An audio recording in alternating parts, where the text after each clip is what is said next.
Hello everyone, welcome back to my channel. This video is absolutely unplanned. Let's talk about what's happening. So here's the deal. I wanted to read 2023 romances in like November, December, and then I wanted to post this and I wanted to have like a separate discussion video where I like discuss what I think makes a romance good, which is still gonna happen. It just wasn't supposed to happen for like 6 to 8 more weeks. But it's okay because here's the deal. My library, which is so wonderful, sent me the holds way ahead of schedule. I don't know why.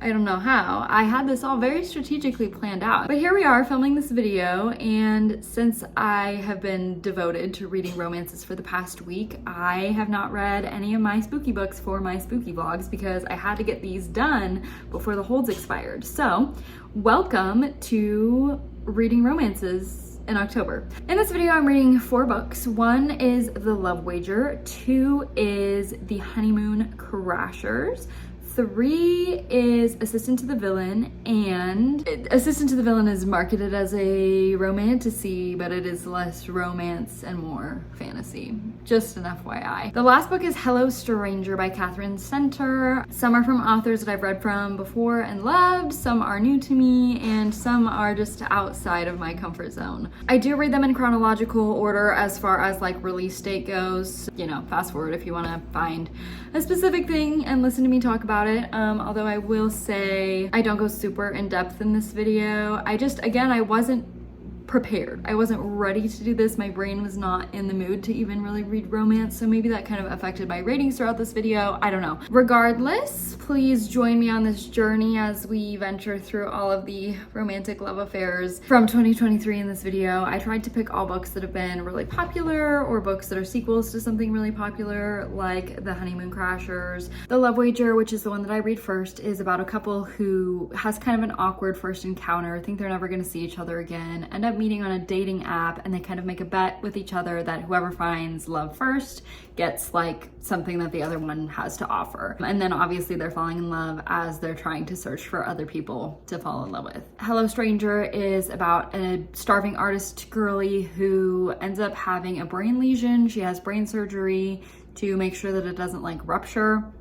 And as a result of the surgery, she ends up having some swelling in her brain, which causes the disease that either permanent or temporary makes you like unable to put together people's faces. So she can still see, but she can't see faces. And so she's navigating this new world in her just chaotic life with the addition of not being able to see other people. The Honeymoon Crashers is a sequel to The Unhoneymooners by Christina Lauren. We are at the main characters from the first book. We're at their wedding. Amy, who's Olive's sister, Olive is the one getting married, is determined to make sure that Olive and Ethan have a wonderful wedding. And so she partners up with Ethan's best man to plan out this wedding in Hawaii, and obviously ends up catching some feelings for him as they're doing so. And the last book I read is Assistant to the Villain, which is pitched as a romantasy series. It originated on TikTok, which I know nothing about. Evie and Tristan is this evil villain. Evie is his assistant. She ends up here in kind of a unplanned way, and obviously she's just pining for him throughout the whole book, although they never actually have any romantic interactions other than mutual pining and saving each other from life-threatening circumstances over and over again. This was just not the romance that I thought it was going to be, so I apologize in advance, but this is the only place that I could fit this book into a video, so this is where it went. If you don't care about that, it's the last book I talk about, so you can just stop watching before that. If you want to hear my thoughts, they're kind of all over the place. It's at the end of the video. And without further ado, let's go ahead and get started for real this time. I'm going to work right now, but I thought I would give you an update on The Love Wager as I drive there, because I drive like 30 minutes for work every day. It's actually pretty short, which is a good thing. Not because I'm not enjoying it, I'm loving it, but just because I hate like a 400-page romance, I don't see the point in that. This one's, I think, like 230 pages or something like that. It's pretty short. Things are flowing really fast. It is a little bit insta-lovey, but like in a way that isn't annoying, you know what I mean? And not even like an I love you type of way, just that our hero is like getting feelings for our heroine. He just like is kind of jealous because she's going out on dates with other people, and he's jealous, and he's like, I can't ask her out, like this is our bet. Anyway, let me back up because I don't think that I even told you about the premise of this. So our main characters are Jake, I think that's his name, and Hallie, I know that's her name, and they are introduced to each other when he is buying a wedding ring for his fiance, or soon-to-be fiance. But then she's actually insane because when he is about to propose to her, she sees him talking to Hallie, who's also coincidentally a bartender. She works part-time at a jewelry store, part-time as a bartender, okay? And so he's like talking to her at the bar, and his fiance sees him talking to Hallie, and she's like, oh my gosh, are you cheating on me? Like, and she throws a drink in Hallie's face. It's really crazy. This is like the first like 2 pages, okay? It's wild. Anyway, he breaks up with her because he's like, oh my gosh, she's actually crazy, and I actually don't think I loved her anyway. Hallie and Jake, I still am not sure if that's his name or not, end up sleeping together because they both get super drunk at the event that they're at. So they sleep together. Then she like sneaks out the next morning, and she like doesn't think she'll ever see him again. But they meet on a dating app that they're both using the following week or something, and they like start chatting. And they decide that they're gonna be each other's like wing people. I just realized it looks like I haven't had my hands on the wheel the whole time. I'm driving with my knee because I'm driving in a very straight line, okay? I'm safe. They decide they're gonna be each other's like wing person for the other so that they can both find people that they are actually in love with, you know what I mean? They start going out on dates with people, and then they'll like hang out after the dates and talk about if the match was right for them or not. Now we're up to speed. Jake starts to get feelings for Hallie, and she definitely like keeps thinking about him, but I don't think she's like really realized that she has feelings for him yet. They're kind of just like besties. There's just a really cute scene with a cat, had my name all over it, and now the main character Jake, I still don't know if that's his name or not, is at a bar called McKenna's. That's me. This one was supposed to be on hold for a lot longer than it was, so it came in like weeks early. So I wasn't really prepared to start this yet because I was gonna film it in November and then post it in December, but it's September. I'm gonna go hunting for some more of those books now, get my holds put in, and yeah, I'll update you probably just when I finish the book. I'm not gonna obviously take any footage while I'm at work. I'm not really doing anything else today, although I did go thrifting today, but I'm not sure if I'll get home while it's still light enough out to film, and I just really don't want to set up a lighting apparatus to show you what I got. So I'm not sure if that's gonna happen or not, but we always love a thrift, and per usual, because I go thrifting every single week, so it always makes it into any of these vlogs. I'm gonna plug my Poshmark. I'm not gonna pitch it to you, but if you join my code and you think it sounds cool, you get $10 for your first purchase on the app. There's no catch. You just sign up with my code, which will be in the description box, and you just get the $10. That's you don't have to do anything, okay? There's no catch. It's free. You don't have to pay any money to join Poshmark either. So you just get $10 to buy something that you like on the app, okay? Cool.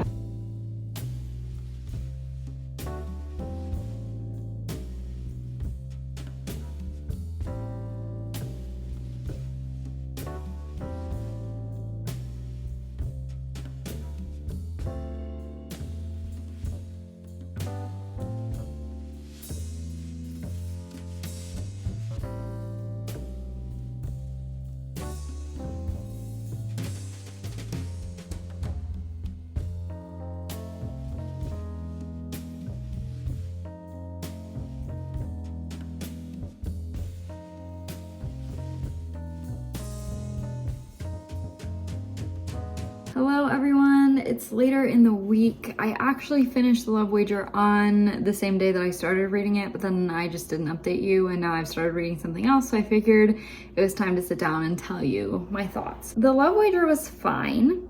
I think I'm gonna give it like 3 stars. It didn't necessarily do anything wrong. I would say 75% of it was super solid, and then the end just ended so quickly. The third act conflict, which wasn't even really a third act conflict, which usually I love, but in this case, it happened literally like 20 pages from the end, and then there wasn't even really a resolution to it, and then it was just over.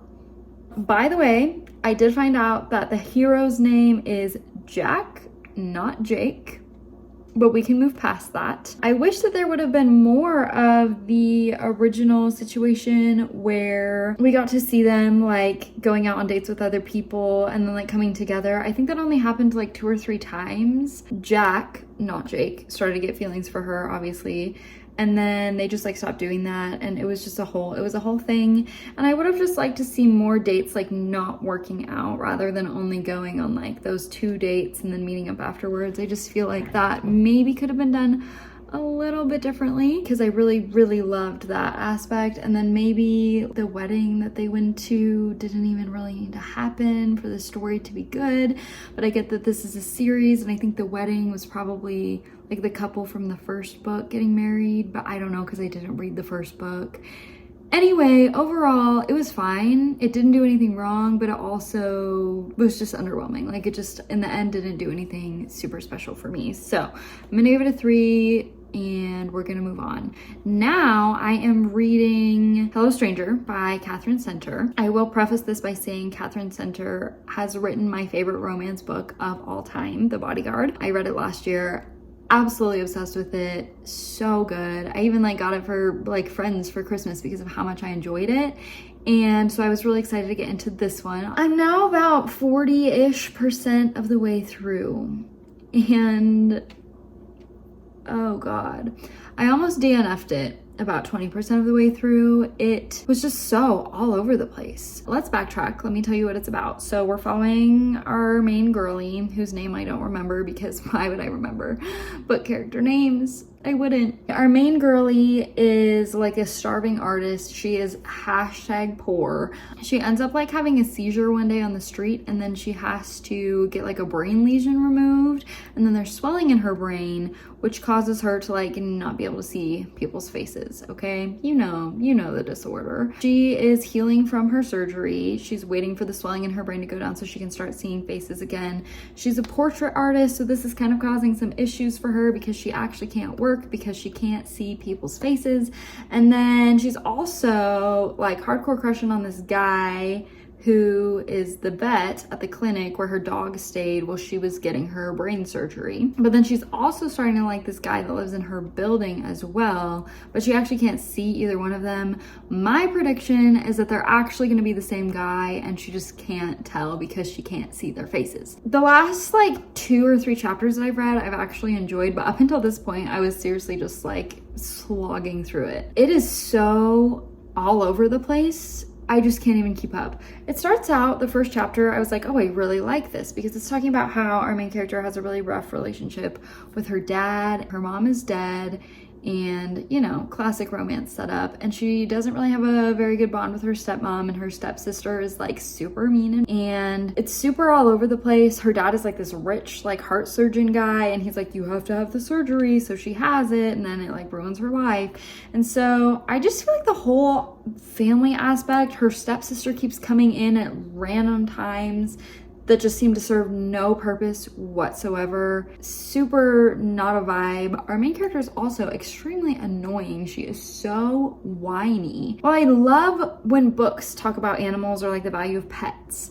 This queen cannot shut up about her ugly little rat dog, and she's just constantly telling us how cute he is, but like it gets so repetitive and annoying after she's been like, my little cute fluff ball for the 800th time. I just don't care that much about the dog. Like, let something happen to the dog or stop talking about the dog. I get that the dog was important because that's where we met the vet guy, who is probably also coincidentally the guy that lives in her building. But other than that, we don't need any other scenes about the dog. So up until this point, it's been way all over the place. Main character's annoying. I'm kind of liking it now, but as of right now, it's sitting at like a 2 star. So I'll let you know when I read some more of it later. And that's all I have to say for right now. I finished Hello Stranger last night, and the sun is out for the first time in weeks. I'm still sitting in the shade though. My eyes are not used to it. Hello Stranger was something, that's for sure. I'm gonna give it a 2 star. The first 40-ish% of the book I strongly disliked, as I have already expressed to you. Let's talk about the second half of the book now. This might be a major spoiler because we don't find out until the very end, so skip forward like a minute if you don't want to know. But we do find out that I was right. The vet guy and the neighbor guy are the same person. We don't find that out until literally the very end of the book. That actually was the 3rd act conflict in the book because the main character, Sadie, I know her name now. Sadie doesn't realize that Joe and Dr. Addison are the same person. So she goes to Dr. Addison to tell him that she like doesn't want to see him anymore because she like has met someone else, Joe. But Joe and Dr. Addison are the same person, but Joe thinks that she's telling him because this is the most irritating part about the whole book, is that she won't tell anyone that she can't see people's faces because it's embarrassing. It's straight up a medical condition. It's not embarrassing, and actually literally no one in the world would judge her for it. And that's like the driving force for all of her problems in the books, is that she refuses to disclose that she has a medical condition. Anyway, she doesn't tell Joe that she can't see people's faces, and she also doesn't tell the vet. Because if she would have just done that at the beginning of the book, then this whole story wouldn't have even happened because it would have played out in a normal way, right?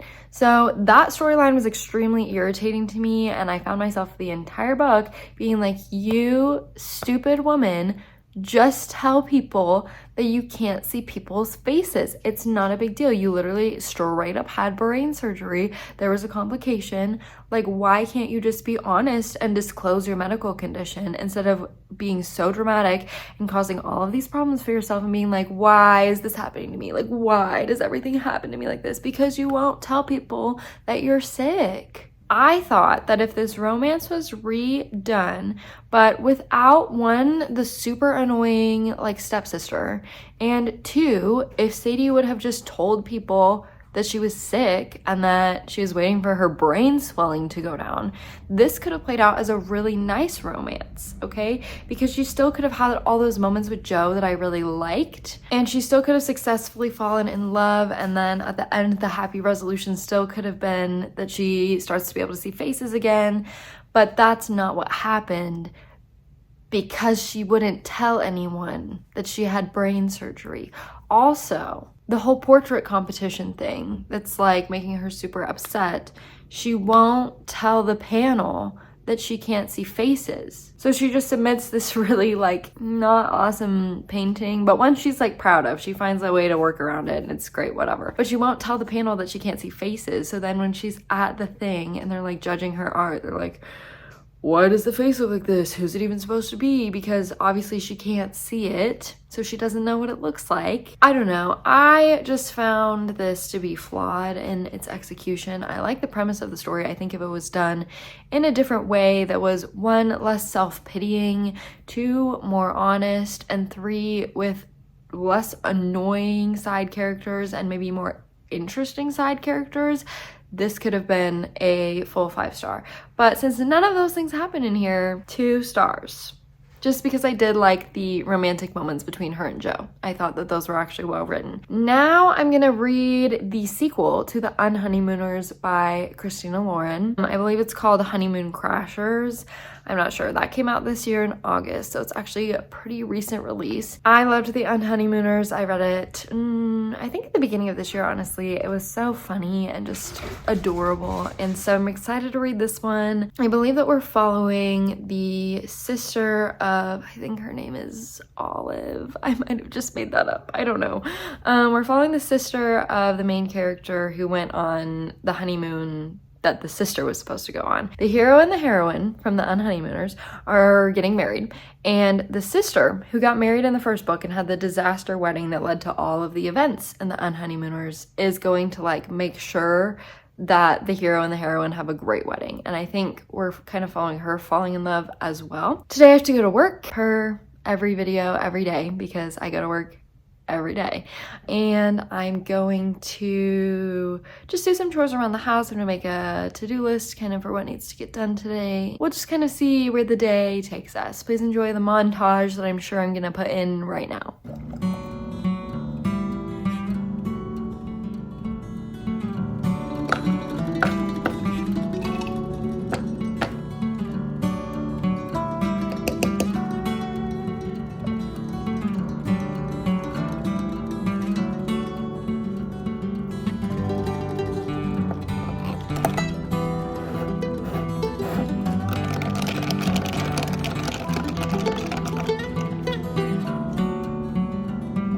I just do matcha powder, either honey or vanilla syrup, and hot water and I mix the matcha together in the bottom of my cup.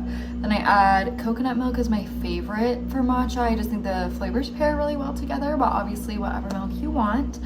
Ice, and then for cold foam, I just do 2 parts heavy cream to 1 part whatever milk I'm using, and then some sweetener, either sugar, vanilla, honey, whatever, and just immersion blend it until it gets thick enough that it's cold foam. So if you didn't know that, now you do, because I don't drink coffee, so I drink matcha in the mornings sometimes. So I just thought I would share that with you really quick. Okay, all, it is same day, just a later time. I'm about halfway through The Honeymoon Crashers. Halfway through, it is a really short book. I am loving it. So we're following Amy, who is Olive's twin sister. I was right, her name is Olive. Amy's Olive's twin sister. Amy's the one whose wedding got ruined. So now Olive and Ethan are getting married. Amy's like planning their wedding. They're in Hawaii. And Ethan has like set her up with his best man to plan the wedding, but obviously they're like falling for each other. So they're going around doing all these like wedding planning things together for a wedding that's not their own, obviously, but it's bringing them really close together and it's just really, really cute. I'm having a grand time. I also got a package from Target. I think I know what's in it. I'm not sure. I think it's a book. It's gonna be awkward if it's not. But regardless, we'll open it together and there will be something inside of it. I think in here is Book Lovers by Emily Henry. I think that's what it is. I was right. Okay, here it is. Book Lovers is my favorite Emily Henry book. This is so cute. If you haven't read it, I would highly recommend it. We're basically following this author. She goes on a vacation with her sister. He ends up being like from the small town that her and her sister go on vacation to. And so they like don't like each other, right? But they actually do. And she ends up like contracting him to help her with the book that she's working on. So this is really good. Favorite Emily Henry by far, and I just wanted to add it to my shelves. Plus the spine is so cute. For the next little bit, I'm actually going to work later today than I normally do, just because one of my practices is like not happening tonight. I have a couple things I need to do. One, I need to put together some choreography for teaching tonight. We're starting like a new dance today in all my classes, so I need to put together some choreography for that. And then also, we're having a Halloween coloring contest at the drugstore that's like across the street from the studio where I teach at, so I need to color my coloring page for that. I was gonna show you the back where there's age categories, but also all of my personal information is on that, and you guys don't need that. So there's age categories. I'm in the like 17 and up age category, so I'm gonna color this and listen to more of the audiobook, and I'm also gonna write down some new choreography. So that's my plan for this afternoon. Now I'm gonna go into a coloring montage. Let's go there together right now. Hi. I already set up the tripod at this angle, so we're just filming from this angle now. I'm using markers. I know that that's gonna be frowned upon by anyone in the art community, but I'm using markers to color this. I just don't know if I want to go with like a color scheme that we're not expecting. I think I'm gonna go all warm colors, like oranges, pinks, reds, yellows. I think that's gonna be the vibe. So anyway, let's do the montage now, okay?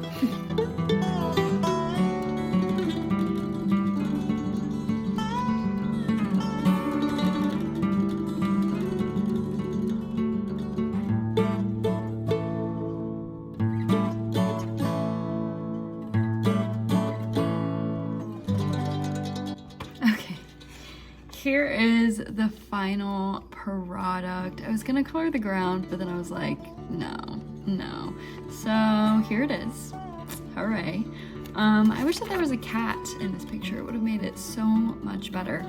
I've listened to another like 30 minutes of the audiobook, and now I'm gonna do some choreography, and I'll update you when I finish the book.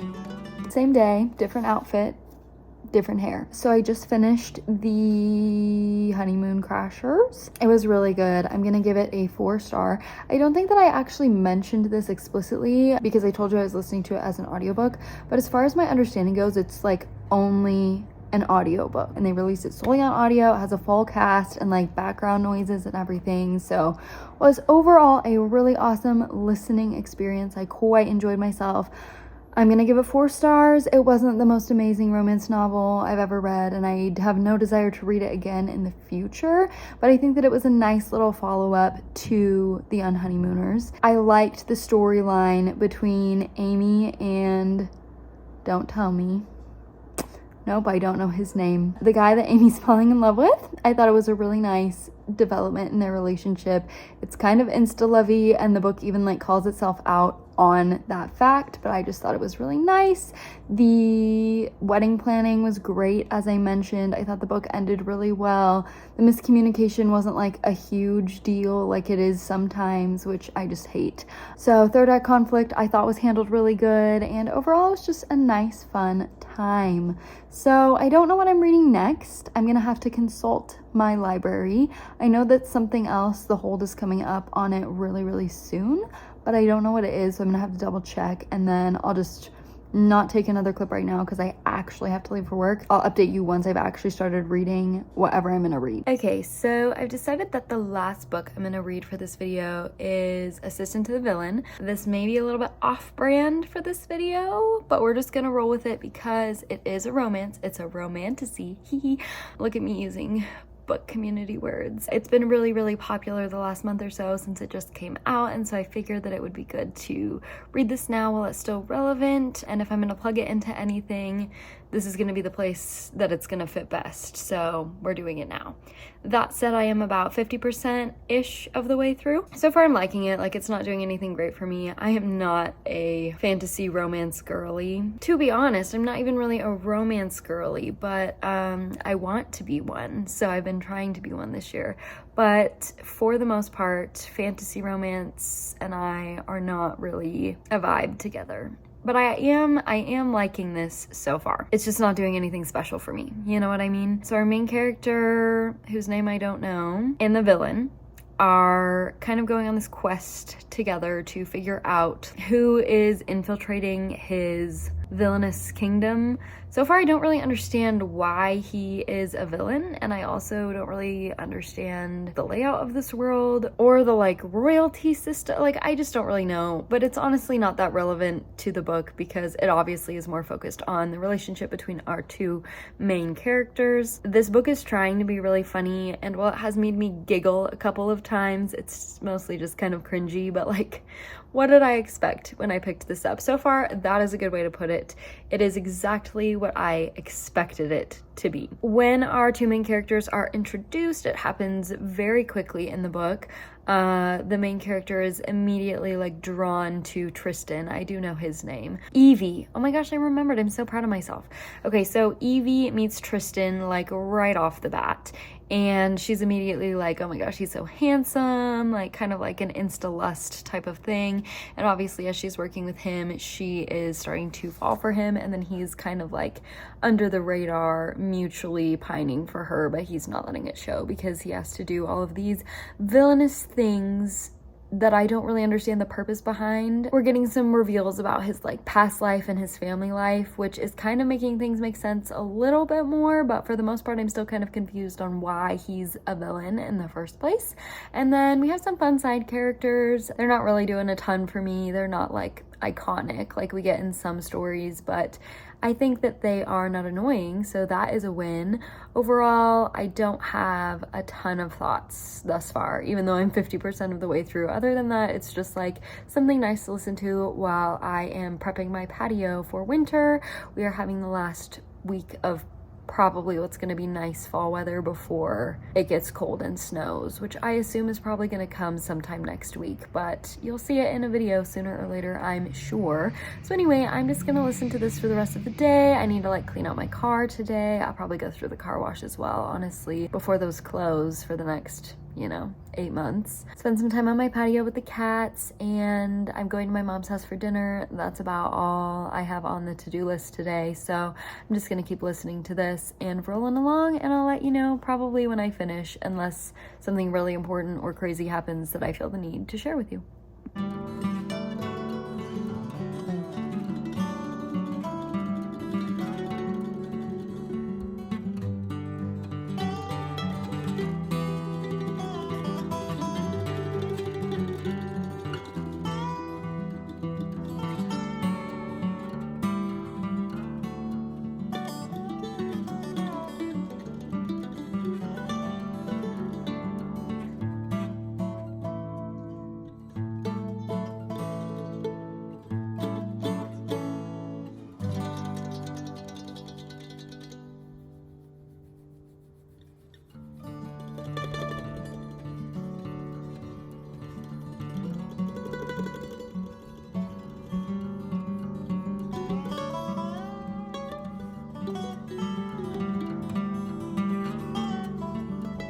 Hi everyone, I finished Assistant to the Villain. It was not as romantic as I was expecting, which I guess I should have seen coming because obviously like this is gonna be a 3-book series, so obviously we couldn't have all the romantic developments in the first book, but there actually was just very little romantic interaction between them. Like there was just a lot of mutual pining that was never actually discussed between them, which for the first half of the book worked, but for the second half of the book I felt like I needed something to like developmentally move their relationship along, and other than like both of them being put in like life and death situations and the other one being like, oh, I would give anything for them, but not actually like vocalizing that to them, just thinking it in their internal monologue, I just didn't think that it was a romance. So if you're looking for a light fantasy that has a lot of mutual pining but no relationship development whatsoever, and kind of just a very monotonous, repetitive story as far as like the main characters go, they do something, they find something out, something bad happens, and then that cycle just repeating over and over and over and over and over again for the entire book, over and over and over again, this would be for you. Obviously, I don't have TikTok, so like I don't know the backstory to this book. I don't know the hype behind it. I don't know how it was pitched. I just know that it's super popular right now. I was like, I'll throw it in since it's kind of gonna fit in this video, since it was pitched as a romance, although I disagree. Anyway, final rating. I'm gonna give it like a 2-star. Maybe I'll round up to a 2.5 because I did enjoy the first half of the book, kind of. Okay. How can I help you? Make you feel better? Are you okay? Okay. Thanks so much for being here. Thanks so much for hanging out. Thanks for joining me in this very interesting and not very successful adventure of reading 2023 romance. I had not a super awesome time since we had 2 2-stars, 1 3-star, and a 4-star. But we'll take the 4-star as a win. That was something that I was highly anticipating, and I'm glad that I got to film a video to throw that in. I wish you a wonderful rest of your week, and I will see you soon in another video. Bye.